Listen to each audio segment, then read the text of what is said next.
Subalo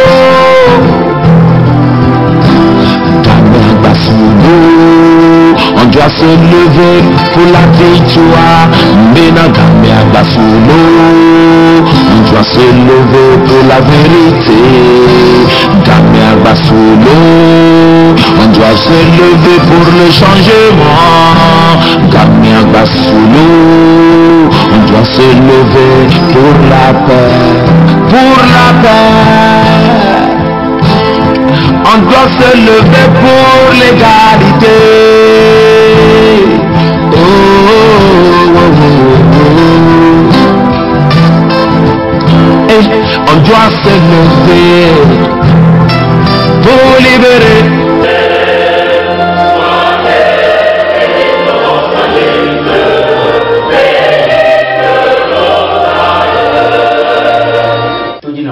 Ibokone nyapoto jino lao nyame ko wena nyapoto ko ngafo kubiona ni ni sena nyade penu ikemi wona eye mi pena amvuvu politik tao data hao baku dokitao kapitao yo de nan menami yo pura nami chocho ni yo le jojo le nyapo de ngaji nyapoto bolo maji ke ebe mi ga ho nyawe apono gandeka ikemi atami disia bakle nyapo nyaka do toreka ikewe ya ga de menami chokudo ale ike dupo polo be nyole yido nui wele jojo le tu amele considerable bo ame waga de menami ke matro de nyape nyakado tongo ma bonele a peut-être Justin Adani ni do bone mi do be mi ko be mi do be ko le net adam be monji ko da bomi ya lo rasi asin ko mi da kan e bien e gbebe ke jo nyele na misame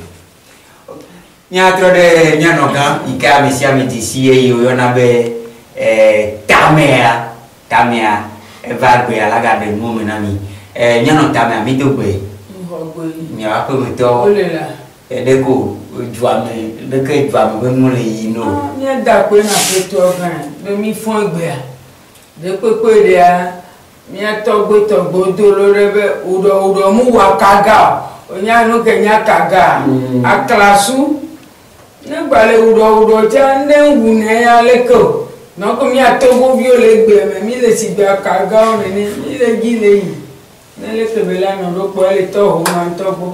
bí o àpẹẹrẹ ní abẹ́tò jìnnà lọ bẹ́ẹ̀ ní apẹ́tọ́ Justin Adani kì í ní akàkàdọ́ ọ̀tọ́ lè Togo Vision èyí lè nà dà wọ́n sọ́dọ̀ dáná bí pọ́nà bàkúlẹ̀ níànà ìkẹyẹ àwọ̀tọ́ gànìká wọ́wọ́ jáde nínú ẹ̀nà mi tsọ́kùdó Togo bẹ́ẹ̀ nyajojo katati matrore apeto Justin Adani baba biebe nichoa nene mi apeto abaskabwa ewo yo nyakado to vivitoa o de pode mi fadagan ikoyo na be podro ejuini le eba de pode mi abe minister fokotoa eleni agbeomea o blonyama to volenti egbeade ne mi le po nke o nyakaka do todo o sona wa no bi o sona aro ano duade ne mi le po mo le mi abe to go we dua mi ade de ke nyakaka do to mi hona nya o ma bo tu tombe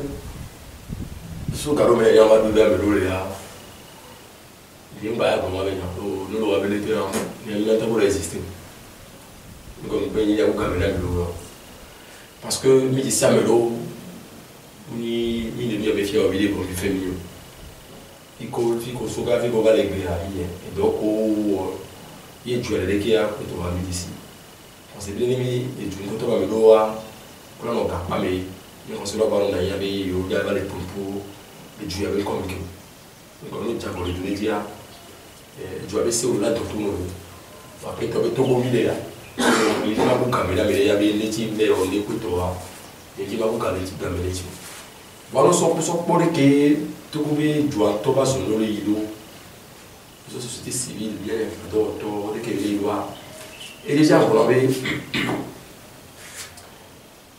nous comme même plan les collèges parce que de la chose la même ya ouais et gododo quand pour souvent le gododo va pas on a tout donné des séminaires ouverts on a mis yale Kenya kado to joro e go be kulu yale ki ya me kiki won et tu vas pas on peut qu'on va laisser pour les démocratie agbeton to bi jojo me ayi na ne ko be ma bu no bi nyeti no bi nya ba ni covid na ma zo nji fa e wo be no po o tu nya gaga ga o le ki o be du ko bo lo ra titelo de ke be me ko be nya nji wa ke bo be ke be no la be be ha amelo la to afi la da pa be ni a le nyon e ke français go la be dénonciation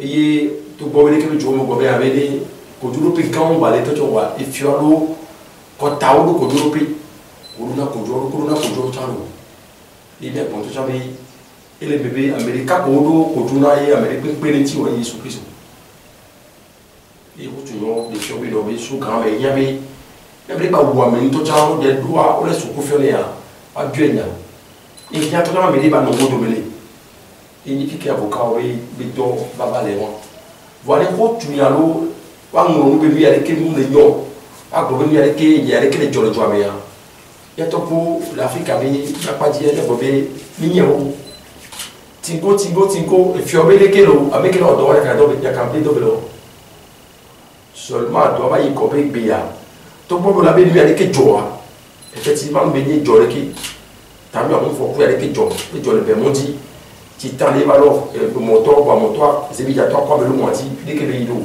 Zélika et mon temps que vais t'afflater que vais loi t'as mieux à Guitimi mais que vais quoi aller des villes calées corps le mois de goût de mes déviens à Guitimi va ma coup et il y a français vous l'avez fait voilà de on est à toi tu as une bouille mon nom qu'au blanc que tu as vraiment commentaire pour le compteur pour ma blanc commentaire à mer et vous toi il y avait toi mon temps dans casque quoi dès que toi il va faire quoi ton commentaire le quoi que to be nyawo le ya me bayi godoye amotite de ka mo ra pa karu gliti français vous le traite parce que me fait signo le nya to nya ka be to e no me wa nka jo mo le roi o de que tu avec o de que abi avec jo progressivement suivre l'histoire sur la révolution française à le yiwa amu ro nkara amu ko no va de ça me o guillotine so tanawe so o me amu primerie de nyawo primerie ya do ka be de il faut que les premiers retours vont bien. Et de la tête, il y a des têtes, il y a des rois malémiens. Il faut que les rois. Que vous avez les cas de l'oppression de parce que vous avez oppresseurs et opprimés. Avec les îles auto, pourquoi avec les îles de l'auto nous sommes à toi. Alors bien, on y a avec les îles de l'auto. Il y a beaucoup comme les îles autour de l'île aussi, on peut de violer la roue, mais de violer d'or, on dit vouloir. On a cadeau, on m'a dit, il y a cadeau, on m'a dit, avec les îles d'auto, parce qu'on a entendu. Donc, il y a cadeau, on m'a dit, les îles sont. Les Français vont dormir sacerdoce. Le cadeau, le bateau est soumis à dire. Si tu avais donné, donc qui t'avait donné. Même là, on veut donner tout un sacerdoce. Et vous avez besoin de gapi fibé, à Tinadano. Il m'a dit, tu vois ça. Nabo taplatia mele ku galesi e nyomwa ya aussi tani ko to wa avocat ja baba be ta mele de ke nyomwa justement de kin so avec question moi a de leti be sa hoine o de kreti no tout fait d'aller les avocats au galu non e ba avocat be toi avocat va te défendre la veuve et les orphelins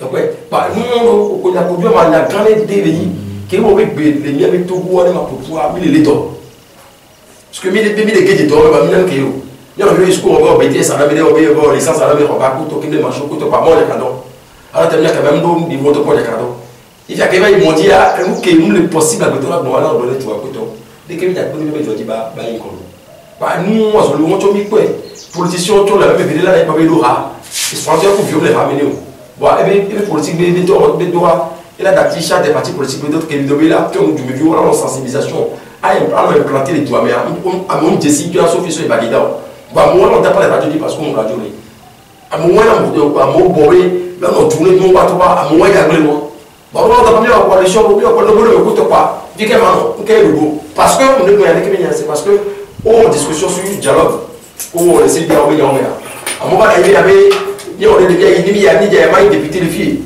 que nous d'accord nous va essayer de autour travailler tout autour nous on va coalition on a quelque coalition où députation pas coalition mais bien c'est comme quand on y est que une fois que bon député va pas c'est parce que moi mais on faut bien député bon il y a des bons députés c'est que amour va compter il a y avoir non vieux pas dire non début qu'on a tout au to on va pas intérêt que mi bien député ah bien on va avoir 30 millions pour aller coalition pas bon des fois il y a moi politicien on doit compter au gagner que moment et bien il fait qu'il y a pas to go jouer les deux ni ka pour les nous na ka pas me voter m'a expliquer to go jouer les deux tellement bien il a son pas on les cas il y a les là donc voilà mais que est important on va dire ma ko le binati ok miando ape miano daele tamea egbe ya miaweni togo vike wele wafu le moment kasia game be enwane tro ne togo view ne wa geze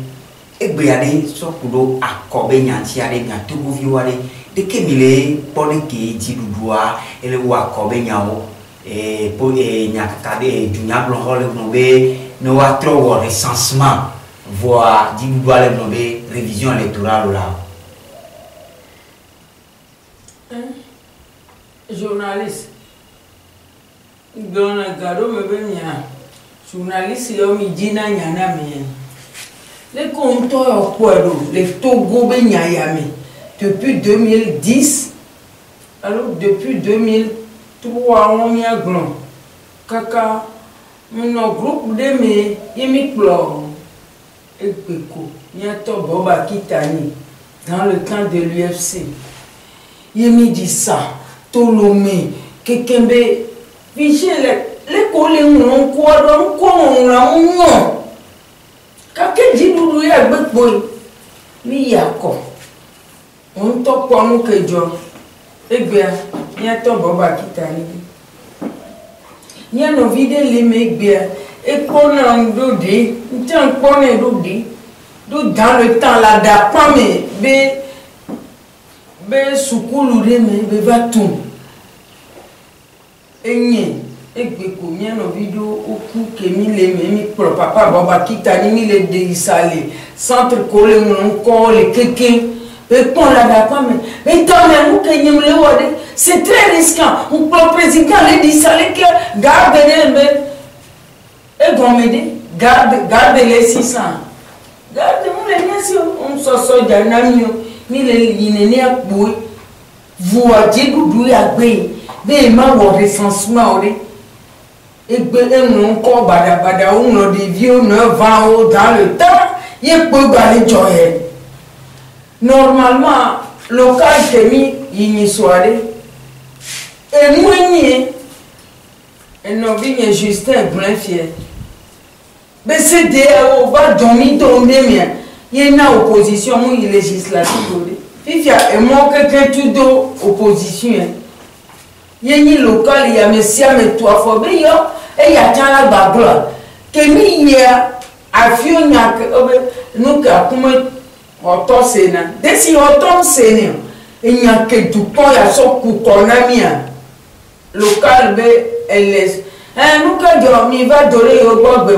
Mi glossabe yomba nkoma ntona medobe mi ajibe jidudu le senanta nowa ke opposition tite be nkomunlo mulenyon be amede pengba nyon ko be recensement là wa jidudu edo la doto opposition be gbe yo la tro recensement tro no amesiame ameko kuwa wa de otoleme Nene ben a les duos mais ni avait dû aller son coup de taille à foyer mignon à la body bête les hommes doit chaque année l'état civil est correct et na nous grande yo côté toi grande ni c'est mais depuis que les 18 ans les cas les deux mois mais les cas doit être d'accord ni avait Togo là ni avait nous soirée non de fou non aussi les boy ne de dire à 18 ans au Noël ou Noël yifia be grombe vigne ya do ko eweni no o ka d'identité na mi o be jidudu ya be o ma ta mu yan ya we de pa bele ba be ko to ko ma ton journaliste e wo mu le fome no wa le be o pa ade ko to ko ma ton so na avion ni o ka d'identité et des fous mi be adole wu mi le Togo jidudu ya senta boy senta no le wamia no wamia yo grade o sino le tonya o ya ma do grade de po mi be wa mu nko ni ne dumbe vide pepe mo ni nkeke to be nye ya au moins 2 mois quand il y a cette déa on va nuire opposition voir on peut voir pour constitutionnel elle est illégale et il va de cette fier voilà zo mi ma bati donner Togo vide pe fier ben ben encore on doit y pour doit laisser opposition ben opposition elle est au quand on le chien à bois la caravane passe il est venu nous a recensement mi à Togo vieux mi do là voir jidudu ya gbe e wo journaliste le ke be le gbodo le ko le gbon du me viodo na kwa me de do radio quoi ni ano gbon ya barabara mais opposition e gbe be bari local e wo non journaliste mu ye be do non ni be to go be journaliste vraiment et dans un temps nous laisse radio de niso bele wa inventer son que jo élection beno kwa do combattre ne va piquer crise via fika vignola conto abola son ku ayi ponyo e mo la dilo e ti radio apo ne on va de élection de diade mi réclamer nous aucun sont béné depuis des années 98 va pour que nous da il y a des mois que j'ai écrit son livre elle va y 2003 il est réclamé nous il y a beaucoup on y béro opposition d'or l'opposition d'or comme il y avait français boye pour nous sordo mais nous les tout Togo viololo sans oublier journaliste quand il passe à nous ya ko zomble ode ayeme zomble ode et bien que feu verbal opposition dravoni ont beaucoup de il y a tant ils sont comme il y avait liberté bon opposition soit l'omiano non et venant beaucoup avec toi Justin Anani et bien globé ni so nemi noni et petit yora quoi il y avait ministre qui pona et tu avais des non boa yo nya kaka doto yo be avait à vitire va fin de socorrer kudo agoe be amero so pacha kudo mu va je nya be so jodi et au le voici à maton ou à dans le carré et quoi mener à et tout va les bisale l'homme et béare il n'y a qu'à d'autres il y a ouais pona nous d'ingo ni pona ma ou garo mon que boé du naglo hawa pone et béare ni a gno venia to go viware ni balé de dino non me le to wa artiste qui m'a donné on s'est dit ma va non ouais il y a que mati mon ami au matin il y a qu'à d'autres peut-être que vu que bien me le fait de la mourir les gars l'autre amour du sato amour le bon va couper la Georgie alors amour pour les vidéos il autre amour tout le monde a bien me le milieu on va et quand on le met au matin il y a qu'à d'autres que au moment histoire il a qu'il y a non fier et dit il n'a la bonne ne blé accusé bien il y a qu'à d'autres il doit raison parfaitement parce que Bombé il y avait Romalo et ce qui dit qu'il y avait éthique et la déontologie du journalisme. Et les bébés, il y a qu'à toi, et la tout le monde. Et pensez vous va dissocier nous. Il y en a des faits et ils disent pas si jamais il y a un commentaire. Mais on analyse en tant que l'académie toi sur une question problématique donnée à l'eau, il y a des qui ont il y a là. Là il faut devenir un peu les grands et quoi? Mais quoi aussi l'académie toi on l'a rappelé, nous rappeler à faire. Maintenant dès que les berry on l'a commenté. Non, on a pas parlé de la radio, mais on cours de journalisme donc il paye beaucoup de travail. Parce que comme il écoutait de la radio là, il y a des gens qui ont dit que mais carrément. Moi, j'ai honte. Parce que les ennemis, au début, presque, c'était ignoré. Mais on a commencé depuis. Avec l'éveil du peuple de Fleury à Tissot. journal n'a pas chapé, il va dire, ils m'ont dit, ils vont dire. Et tu vas reprendre le journal dans les années 2000. Tout le fond, Philippe est venu au bord, il y a un événement. 2001, 2002, 2003, quand on a appelé le Bozalé, il a couvert, il a couvert, il est passé, il est pas correct. Bon, bah, qui t'a dit pas? Dès qu'il soit dans les doigts, mais mon dit. Dès qu'il y a des moments qui va jouer, mais mon dit, et le gars de radio dit, t'as bien radio à m'envoyer des signaux. Il est mon mot, qui est venu dans le mauvais zombie, il y a un zombie. Ah, mais t'as tout la vie, il y a un passeport qui est dans le tout, il y a un journaliste de Dieu. Nous, deux professeurs, nous, là, professeur quoi dit le passeport qui a un tout professeur quoi on journaliste qui a un gros métier mais bon en dehors du passeport pour passer les schools mon passeport je devais voyager n'était pas moi dit au côté qui m'a pas un passeport qui doit les journalistes mais les journalistes les professeurs journalistes on les cas d'acteur tu vois les filles parce que sont bloqués et bien sûr espace de liberté va faire le continu quel est le problème on va gagner le plan qui met Joe les conférences nationales souveraines transition, t'as bien le 3 décembre, ils sont pas attaqués au frigo. Ça, job. Mais on peut mon auto, les quelqu'un, mais tu as les couteaux pour lui. Il y a tout le monde, mais tu as les choix, il y a beaucoup. À Foko, que midi, il peut mêler, ils sont aussi du côté, tu as bien mon repas, ou pas, tu as tout, j'ai qui sur le feu le studio. 5 mai 92. Tu as bien mon repas, ça, sinon, pas quoi. Il y a des transitions, et le chèque, il y a une petite transition. À coquer sur les accords de Colma ou à Gabriel ou à Kokobada, il y a Jacques Amouzou ou à Dali, il fait qu'il y a des mots hier. C'était en 1993.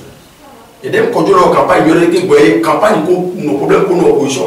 Attaquant et des Kodjo, renoncer bien à quoi d'appeler le code de comme Jacques Amouzou à Dali, il fait que tu as pas il y a des moments avec toi. Il y a des moments où tu vois. Quel est le discussion de Banaï? Donc, il y a des cas pour les discussions, mais il n'y a pas abouti de corps. Avec les élèves, il y avait comité, il y a quoi d'appui, il y a des moments de d'Ivoire. Alors, il y a des moments de d'Ivoire parce que j'ai acheté un peu pour le mot dominant. Autre position, nous avons organisé les élections législatives. Alors que nous sommes conférence nationale de documents, accordés comme il y a des au même moment. Même il y a au même moment, quoi. Et tu vois, local, ils sont mis, ils sont là. Élection locale, municipale, nous qui sommes régionales, nous sommes d'accord, ou législative, ou la présidentielle, on sait, tu vois. Quand même, la transition, pas. Mais le chef est mieux. Ah, comme 93, avec pas 94 amis législatives. Parti sous bord, oui. Et donc, quand tu as été, quand tu as été, la majorité là. Quand tu as été, tu as été, tu vois, quand tu as été présidentielle, parce que 93 n'a pas 50 000 lois. Et les 98. Par rapport au 90, là quoi. Et des processus électoraux là. L'Union européenne parce que à Mossidjoa le 25 janvier 93. À son désolé, il y a un grand, c'était le lundi. Ouais, mon autre demande son bouger là si. Oh, on le faut jamais. Ça, je retourne, on le faut jamais. Parce que le 16 novembre 92, et même quand on est code de méconnaissance, et si le général est limité au nom du code de grève à temps, on a réussi. Il faut que je vous avez l'historique de on va se voir que sur le 25. Le 30 avril, nous sommes derniers les filles et le coup de quoi. Soit on avait le biti autour, on représailles. D'accord, on voulait, on pas s'y dans les filles. C'était un samedi, je me rappelle. Dimanche, à l'homme, mais ça veut dire. Mais les contestes, moi, mais 98. L'Union européenne nous coûte, on avait le matin, nous avons fait coopération, ils ont dit. Il faut vérifier, maintenant, ça implique, mais là, il y a des gens il y a des mandats de loyer, l'Union européenne bloque à Coran en 98. Tout d'accord, on peut tout. On doit démentir. Bon, document, on les bibelots de la Chine, regardez-le. Que généraux, au contre, il y a des mentions, il y a des gens pour dire, je ne veux pas le second tour. Quand même, le second tour, les conditions de 92, les conditions sont bizarres. Quand on a lieu place en gagnant, ministère de l'Intérieur et les co-organisés à quoi, commission électorale nationale, indépendante pour les gamins. Ah oui, je me côtoie le monde. C'est il me mène au bout des cas, on a massé tout. Et c'est il me mène quoi. Il y a des gens qui disent au premier tour, tout cas, parce que l'Union européenne, on a nos résultats, pour les lois, on les mairies, ça fait de la vie de l'homme. Vous le autant vous quand j'étais à l'époque. Que je vois Bidjo Douari, je vois des romans tombés, les élections présidentielles qui viennent de se passer au Togo, est sorti de son cadre légal. Le moti, petit. On va de romans tombés. Et nous, c'est pas bien fichier électoral. Bon, mais recommandation, on va donc sur 98 quand on va donc il va la signer. Nous, rien. Chaque élection, mission d'observation de l'Union européenne, il y a combien de il y a 4 combien de fichier électoral, fichier. Peut-être il m'a dit Digamo, peut-être il y a OIF Nissan. Nous, plus de 70% les fichiers électoral, fichier électoral de 2015, 5 ans. Les médias du bon sens, c'est une recommandation on a mis l'Union européenne, on a mis. Parce que l'Union européenne, OIF, on a mis, on va dire. Au moins, on résume. On a très envieux, 8 ans, puis au coup de toi, on va d'accord. Mais pourquoi? Mais pourquoi on a fichier et les poules? Mais là, on a dit, on va avoir trop de quelques mois. Et puis, on a dit, on est parti, on a dit, comme il va nous dire, on a dit, et tu vas pas faire.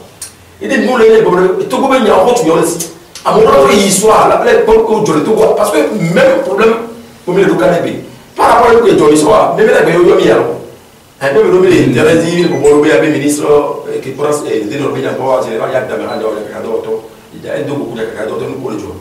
Les informations, mais ce sont des filles qui ont autant de problèmes sur le jour. Nous, le job à la queue, tu travailles comme ça, on met du temps. Mon préfet que les femmes mon pied, on va des romans de tomber, et on le voit, protocole, le voit, on a vu pour s'attaquer les câbles de temps. Mais puis, de communiquer, tout bien, le monde dit tout. Mais il veut partir, mais si il veut partir, câble de temps, le parti, mais il fait le parti, mais on veut réunir. Le dollar ne peut pas aller partir. Mais il partir. Dès qu'on va voir le roman, quand on lui pas encore câble de temps, les socorés, quand on le voit, on les communiquer tout. Il va y dire, mais ça me l'a mis là où il va. Il y a des gens qui ont mis c'est un peu tu vois maintenant pour voir pour les cas. Il y a bien dit, soit d'accord les gars, alors leur patrie va les tout là, le mêler quoi. À mon da où il va, ah oui, bon, il n'y a pas trop de bon tia. Nous pas déjà distribuer drapeau posant nous il boit nous sommes donc tout ce djihadisme mais côté là donc quand il a fait quoi bébé dans le colo on a djihadiste parce que on a mis là comme PNP a djihadiste au parti donc quand dit ce collègue que nous avons essayé de faire que beaucoup va pour avec kaka et va bon commission nationale des droits de l'homme de Togo va de communiquer tout ça va mais nous que les deux me baronne des fonds les cotocoleurs ce collègue toi muni il y a bien parti qu'on va le représenter les socorros du ABCB avec ses côtés on va le représenter on va le voir on faut pourquoi on met qu'on fait des cas de cadeaux dans les cas donc que béni si tu veux tu vas voir pour et tu vas le on est aussi dès qu'il n'y a pas parce que le ministre de la loi peut bien pas pour la tête pour bien le tout là monter mes deux idées bénégrames pas tout mettre sur sia yo et bien avec on va aller à ma belle dormir nous mais on entend soit sia avec qui de beaucoup de filles de complexe le temps d'exécution il t'a dit oh bien quand tu viens à 40 minutes nous avons réalisé interview le fait que l'homme va côté il y avait tout bani bani il y a publié parce que nous bloquer la interview mais nous publier ou quand t'as vu une révélation que bon on Asraï. que bon on a bien Asraï c'est une bande que moi j'ai regardé sérieusement le pied de son on sait combien on a roi on m'a imaginé nous la télé il est né on sait combien donc nous sommes prêts nous qu'on va bloquer sur côté ministre a longtemps arrivé au débat et va nous faire va nous la pour dire pouvoir de sortir nous avons rappelé les conférences de presse et bien non mais bien bienvenue au milieu pour le manipuler ni pour toi même qui est donc à nous sommes quoi soit tu as les tout là c'est pas moi sont pas encore toujours aussi pour tous les cas à maton le bon ben pour les carrières et tu vas ça que nous a dit ça là mais ça quoi pas laisser si Marou Benibé le pouvoir a peur dès que nous le là c'est parce que Pierre Pito prend position à mon c'est le job à mon bobé et puis à mon papier en 2005 à mon bobé faut essayer à coder donc attention à quel est le job là il non le que nous comme dans tous les cas que les deux de ces mais opposition bien la mission au blessé on me fait dire ça on le conduit à tout le monde à me retourner on l'a dit on a dit que bien de la loi taille bien au bio ni et là on va clarifier il y a des trucs comme ça que sinon que vous on a donné sur les mais même à mon là où il bon une vingtaine de personnes on va tous les autres c'est je vois dans tous les cas là et maintenant c'est vrai qu'il faut dans la nous avec ben voir on c'est la tête qui me doit quoi mais pour la gloire bien mais moi matin donc nous qu'on bon ami sur côté on dans le bout de et jusque là il n'y a pas le point à autour sans elle les yeux plus pour monter occasion voir l'opposition avec la manifestation sera bloquée mais je pense que c'est peut-être au bout de bouton mais match pour lancer on veut quelque soit fait comme on le réseau là pour se souvenir de tu as si comme bien été tout et l'océan mais dire on a fait la filmer à quoi donc mais Dieu on peut oublier nous que de tout nous quand on va dire alors là il y a ambassade des mecs qui pour la mais de tout il y a voilà elle est pour le tout on a c'est comme nous qu'on les qu'on a mis dans les bombes élection présidentielle que les 2020 dimension que les alliés les politiciens tout les quoi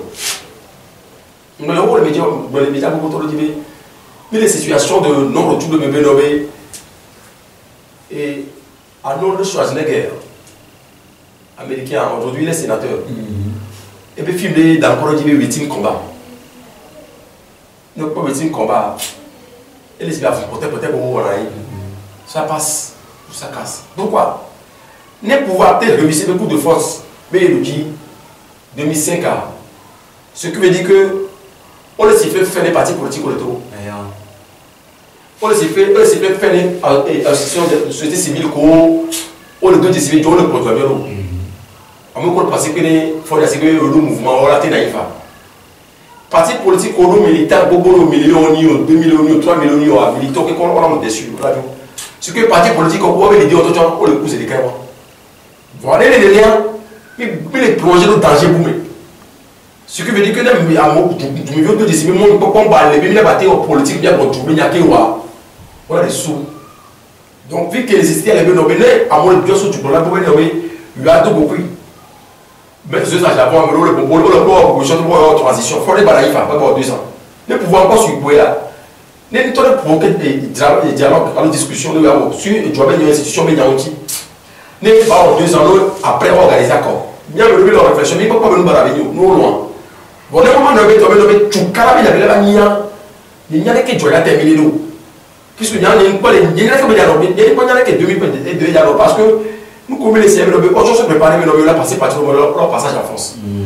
Donc le passage en France la côte avec vous au élection c'est des Congo to les côtes soit le bouba tant mieux bon pas bon là pas débattre le dit puisque la politique mais avec pour la c'est nous la c'est parce que famille de 38 ans plus de 38 ans pour le père qui vient 15 ans OK nous ben sommes les unis mais va bien il faut dire alternance de côté tant mieux là des carreaux et bon on dit et moi ça n'est pas analyse politique à amener matin le parti avec les camions ça on n'a pas dépensé l'événement puisque les camions déjà fait plus de 50 ans à la tête du pays le montant le groupe acteur mais on est 52% on le dit mais tu vas trouver mais et ben tu on convoquer congrès mais OK faut on le donne soit la sécurité la soit bien vraisemblablement certainement sûrement man peut pas dire camion débat on va avoir un problème non le minimum mon bas elle est combat elle a consulté à l'Olabani et le corps Mathieu Dito à l'Olabani et le corps à nos compétents à l'Olabani et le corps Vieto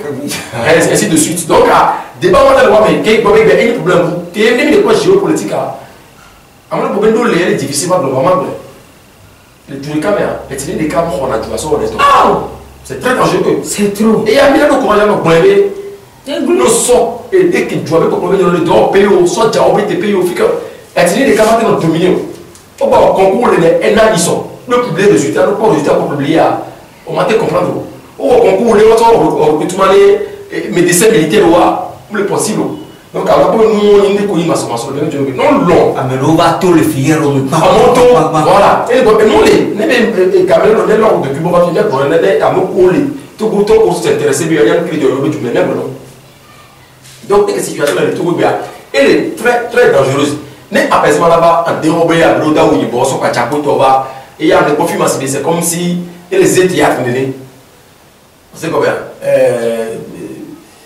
Nimion théâtre bien développé parce que quand il me dit les sont demandé de bon là où il bosse cas sur Kachaba il demande à tous les cas qui bossent là et lui à la CEO quand on attend une fois ça je pas le comprendre oh boda mais il y a da tu as des va là ta ah so dans toi qui prend da va tu vas la ta et police peut communiquer moi par nous alors que état me pour les soins type dès que tout comme on les a mais bon nous commenter pour so ya ko bien ma les lois OK bien non tamia be ma bi obe obere ho abizwa pepe taleme gesu taleme afi kakaraka ko to pata oleme ele que mo va le jo fi abe o ba gbe to ku amelo ku so pacha fupo ko oui mia be povi le to ko e dona boga to do duane e nu be blom baba du amewa anu so poku pacha do va hotu ko la so ble nya to go viota o do va khojo le wasi et toi do di sa sur 2018 me vai kaka quoi min baba se be ko et tout do ba le di sala ya me fiare nya to go vi we gbe are be kaka le di le be nya be dede non no are e ba le bibo le va be journaliste ni la bio nya ya o ton le me nchamu le me mi abe dede yo na soja ogbo bele po Victor si bele ma wulu ji kwa ni gba be do to ye pona gbe tota soja nto le fun je le fun nya ya fi de po nye ma gble glo soja e soji gbara si imu wo ye nku pe bi de be ji bo ni gba je jojo ame si o mele fun mu yo tele no glo afu pe ngba o na ni be soja la le tu ya me de la sopo oh mani nya bo ni nya tu dada wa kaka go ma ba da fo ya no tete ko ba ko tu nya sojo ba ikaka gba so ba na alo po la fide obo de kaya to dara fido so ba na nya be tu go be nya yo nya ni mu di sa fide popo akra po mu ipo edidi jabo to ko be na e mo ma to akra fiti anya ngba ipo bo enu ya o na npe nya be to go be nya ya wa nu pe be nya na ba gbon be ni to go to npe be nya amedawu yibo amodawu yibo ehun o allo dawe para onya para justice oni o dawa moi je ne comprends rien non le gloria me va o nyanya ntore aboso povitiano vene la bi onyare soja le kebele wanto gboro nínú wa bo 2020 mesia mekela akoko lai ni chale galatinya mai nenu ko la be la wa enu paname obe nu pana sa e sa dona enu paname eno nye glona be de cho be enu paname non le fibo non ni nyon responsable bien ne nous de gapopo de melon tele viwo la de kukune ni bilion mi kono sopota pale kula ko elivu eno nye be de enu paname la me be digbo nene ke enu pena vicha le nombo nene bilion enu paname nous pouvons couper tout le bébé. On les mit tout le haut. Nous pouvons vivre et nous là pour les bords. 3 mandats, ça suffit. 3 mandats que vous avez. Afrique a beaucoup de 2 mandats pour aider. 2 mandats aider. Il y a 2 mandats. Au bébé, au 3e mandat. Au 3e mandat, vous allez voir. On est prêt. On te tout candidat. On te au monde. On est tout candidat ouais. Ah, on est tu.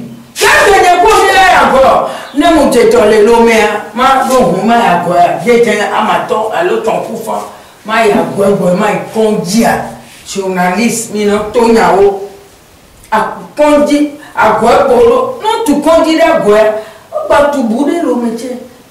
Allô? Agora pour la tout candidat, le fond nous camasser de quel intia, non. Agora journaliste est digne là. Ah, que analyse système et nous va webe bia non pas nyakakado toa ole mono vovo et nos deux réseaux sociaux dia amole pompo vovo amia ko ben keke o mea et non nous et pour le nombe que ye outro minha besi ava inisoa ko ba nge kone inisoa ya e nene apito fora be mandare capo ibon be effectivement comme be ya de 2020 minha soso e basi be minha patami to govi nene biare abito de capo nunanwa fofo yen Justin no te gbe no vi nya nglo nya nuero le ebede be grâce présidentielle ngbaja na nyon bena fora fifi be ja to mandat de kaji Justin o so nya na bo ma do to nya ti gbo ni be eya ni nyon si so lo fait donc beauté là nos réseaux sociaux dialogue fora ça fait son problème et ses fardeaux. Anikon que dit les autres, tout n'a fait rien n'est au ciel, tout se fait ici-bas. Aïe, que tout quoi, fika beléo, yo vote belé, alors les Togo, fika maman de léo, maman avait fondé la rue de mes noirs, mon gars, va combien de copies m'aider? Allô, n'y a pas de copies mais no yo potasio deleka adasila no kona we fo wa to manga tutu banja no to jibo we Justin nyane bana betul Justin ami nyako nyano a bébé et Italie parce que nous les jolé nyame joa mea mon vale ni sosona melo e na nyano a e je nyame ne nyatro so biane e apeto Justin ani et les réseaux sociaux bien en gros pour un coup on me dit les bonnes qui doivent c'est comme le bel temps dans la l'homme c'est vrai que tu as le sang mais bien il y a il tenait pas les rodés les robes tu connais les gens qui veulent la moula dit quoi voilà pas bien mieux de la c'est alors les expressions tu as vu un peu quoi seulement que bien pour les noirs mais là c'est il y a cadeau autour de là. Il demande à maman à rentrer des panneaux de débat avec vous. Puisque, excusez-moi l'expression, abouti au développement de l'eau. Donc, il y a autant d'Américains. Nous coupons pour le mais grâce à Naïko, autour de plein de bébés. Maintenant, elle est pour quoi en tant que qui? Et que il y a un dessin même. Tant que soit image dans les réseaux sociaux, il y a un point. Vous les balancez dans les. Tu t'es dit, il y a bien souvent dans les WhatsApp, les Facebook, mais là, les il faut aimer les conseillers. C'est comme ça. T'as mis le bonheur de vivre dans les Togo-Toa. T'as vu que sur les Togo-Toa, les copés verts. T'as mis la tripoler dans le fond. Il y a un peu de tripo, pas dans la banque, de la taille. Mais on va se la raser, t'as pas tant. Il y a un peu de lever pour eux, mais t'as dit qu'on va mettre ça de vous. Le ballon qui est déjà, t'as mis au aller vers l'Afrique. Alors, c'est le même fameux aussi.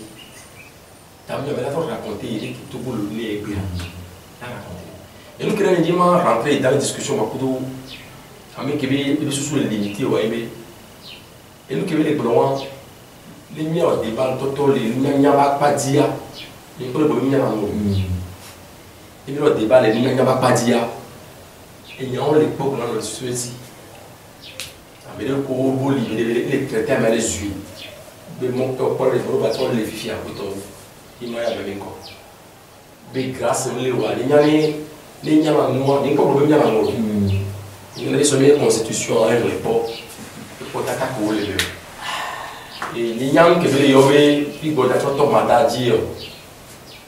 Dès que les bébés ont un peu de loin, il faut pouvoir la yomber à mener ou débat intellectuel.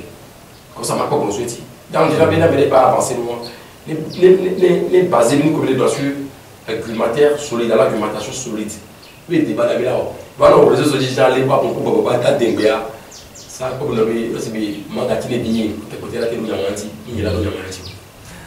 Ok, et bien non, Damien, et Milo, on veut faire des Yoadou à Boga, des Yoadou à Voimen, quand on y soit, même là, il y a Togovio, des Wava. Avasi au soso et il y avait l'embêté Bakpadi, il y avait des non Bakpadi, Soukulu Bakpadi, les clés à Bétio pour m'entendre le belé non à belé Togo, les Niabé et puis Wo, et on met les clés à Pomposo anti, et Niabé et Soa, au barrière Togo Vio Bena, Wadjimo me voir, les Niapo Togo Vio Patabe nous bofifia, les Niakola c'est le Boa, et Yo et Kakaitio.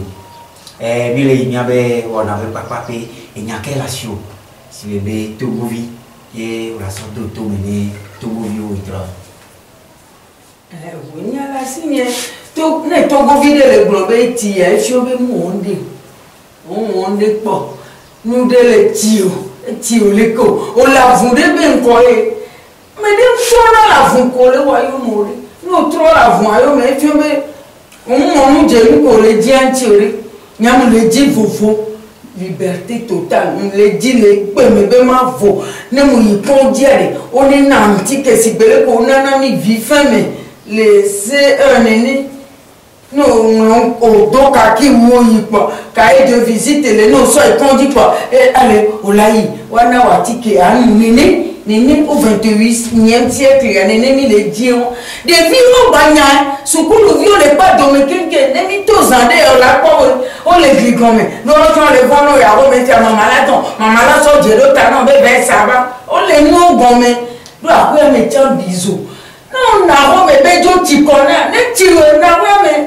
Et toi, regarde les petits Togovi, on est à Rome. Togovi, que là, na Rome soir. La belle, nous pas bien. Il n'y a pas de temps de la tournée, non, moment. Et toi, vous, à Moutina, mais là, nous, la Potane, Afrique du Sud, à Mogobore. Yo, voilà, France, que mille gobes, il y a un violé, les besoins, à ma toile de bain. Yo, la faune vide. Aya ojo lugba vo mi chami la ya di mi la vo gbedeka ma udo mi abuno review be ni avoe ni be ni ano kikamo ke mi ame yibon to gbajo ba no fo kuji ne mi ame yibo wa mu ne nebele ma mu do eni no to govi tite azon asigba lo tuye alogba lo bazon ni le zon medem ja sopo ne go gade baba bu. Peut-être juste Adani, si le Togo vient et qui est le job, Kakawado Fifia, il y avait d'autres Tamehao, Bifia, et on doit nous avons même corps, si bien all le poètes, Bobé, avec qui il y avait du Nablonhao, et Kakawado, oh, Wato, oh, Abedo, voilà aussi bien, et Wanto, avec Boudoudou, Atamenoa, non, va webe, à du me vieux le boyo, l'auteur, non, encore. Awa vua si be deke do tameho jenkona vua fifiare amelo nakado tondo journal do bakudo press ali do bale pole muno do bu si be wo boni ni ade do tameha ko tike fi obla no vua men ko ale nu nyole be nya lu do ble ndi ka ma ko suwale ma so so ya kemia na ngombe mo le boyo ne mo le bobe ti wa eso nyake miam kuminya kado to amele servir na mwa e wo amere tomate no do la ho rabe to na be wa funi aya go ba ma to ti ha no la be bojo e ko be ke le radio di le huya tike ni bola troka ba no be kamere mo ni to go le de ke be a ya ka to ni bola kama ya no radio ko no isole no les gens ko ba toi. Il y a tout le période où on va là. Et nous avons des motos malos, on a des moulins et motos qui la pour aller contre le moyen de tout le monde. Né, mais on a peut-être entre qui va amener des sagali ou une telle savane, on a obéi, mission bien son âme, si midi là, pourquoi c'est mal. Parce que les gens ont compris à un moment donné, et nous qui avons des préoccupations, nous les blancs. T'as vu, il y a quelqu'un qui a mis la voix de sans voix, il nous courage, il les blancs. Tati wala meta de ma koy ma so wi gam ma ko ngam bo mo vi be yo la radio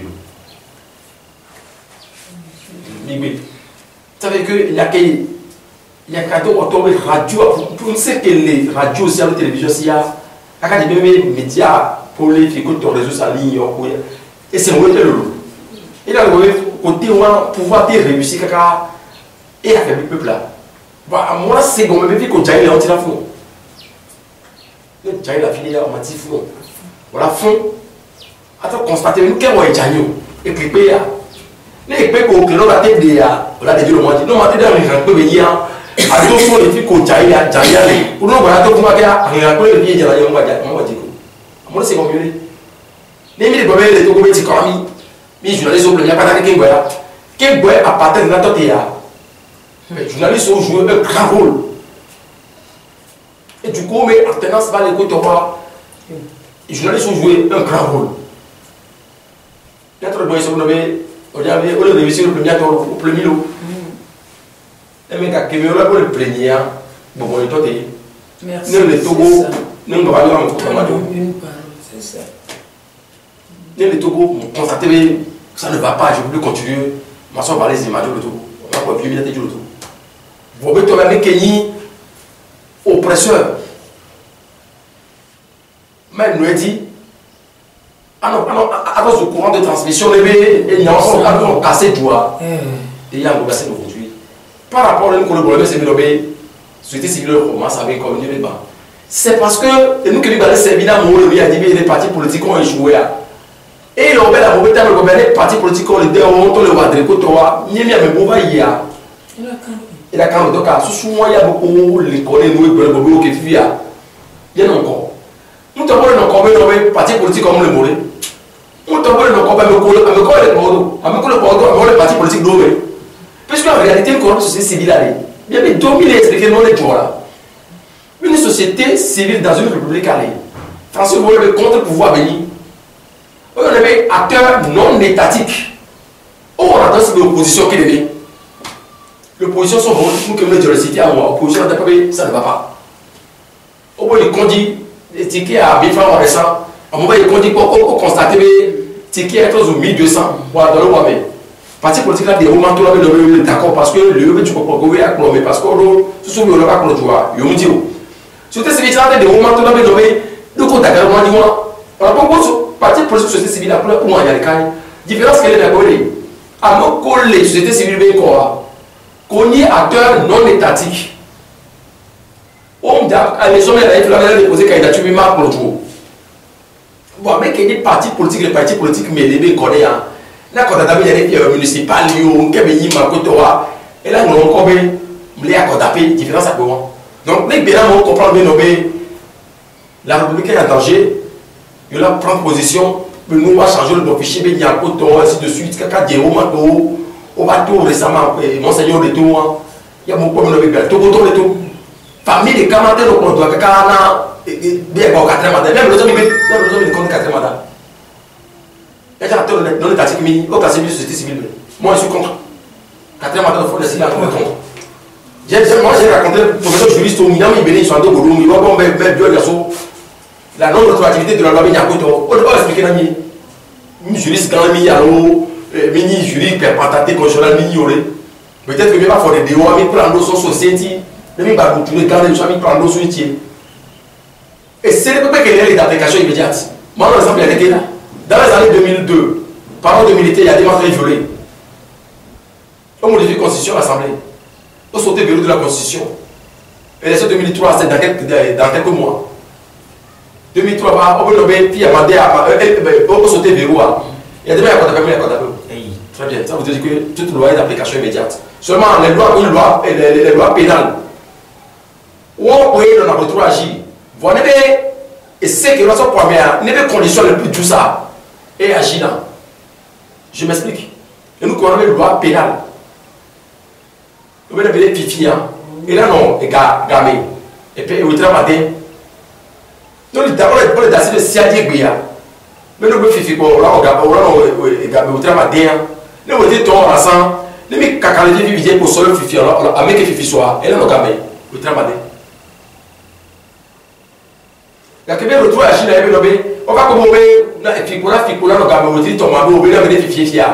et là on va donc à mettre que fifi on continue à retirer ton sang donc dans ce soit dit ça là essayer de retrouver la Chine dans le domaine là vous avez qu'on fait coclo on fait bon on va retirer matin à retirer ton et si elle vient retirer vélo donc elle a donc dit bon on va dans ce soit dit à même fait coclo avec retirer ton il y a des gens qui ont été là il y a des gens qui ont été et au travail matin on a soigné bien avec les filles coclo quand même au tomber on n'y a pas au travail matin parce que les filles coclo et c'est encore mais non t'as dit ça c'est uniquement les lois que doit pénal à les gens parce que c'est surtout les lois que qu'on est quand tout qu'on avait loi constitutionnelle c'est comment toute loi constitutionnelle que les voter elle est d'application immédiate.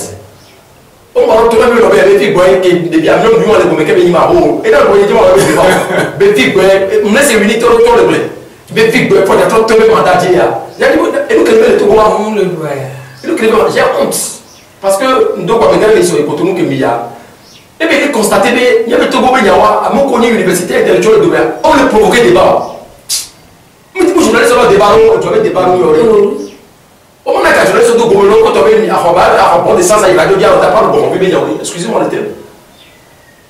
À me connaître, au plan de nous, à mon école, les universités sont là, les têtes sont là dans le pays. On a provoqué des débats. On a des discussions sur le dit. On le voit. Et bien, dans ce il y avait une limitation de mandat à 2 ans. Et tiens, ça ne peut pas jamais rétroagir. Et ça ne peut jamais rétroagir que la loi dispose pour l'avenir et le bonheur. On peut voir maintenant, il y a Togo de bouton lancé de Soba Zonia. Togo de Mélomie, il y a cadeau, on voit. Mais elle est couvrie. Il y a des gens qui Azolia, mais c'est que Togo vit que la télé. Togo veut toi et Joe veut toi. Il y a un blé pour le radio dit sauver. Le régime, il y a Joa. Même toi, je me dis qu'il y a 20 ans, et l'autre 30 ans, il a constaté tant qu'il y a un système qui a posé le droit. Le régime, il y a tout, je répète, le régime, il y a tout. Là, mais pas si petit. Là, mais un appel, mais combien de courants appel? Quoi, me coach aujourd'hui, on a constaté de visuer. Changement qu'il n'y a pas les un appel de rien. On a constaté le régime, il y avait plus de 50 appels, tant qu'il avait causé des tuyaux. C'est grave. Mido après mi ave to di nola o ame ko o ave to ku do ave ku bina mia ya ba do ko jina mi be mi ho miano ko vi ayele ke nya to o da ko de jibe ta me a to be ne ku ya ta me o ge da o ma re cha so ya la to no be ta me a anu de kudo mi ave nya ka do to go vision be ame trona sile mo anu e mi pone le di peke que ni habito Justin Anani wa we ni menami kakabado welebea nyawa pronami be akwe habito Justin Anani nyawe woto nyawe woto daile nyawe woto mi be shire wa pronami be ke wa to jino to izande ibra memela be ke nyaba kwa be bonami e wa ba de menami zalea manyowa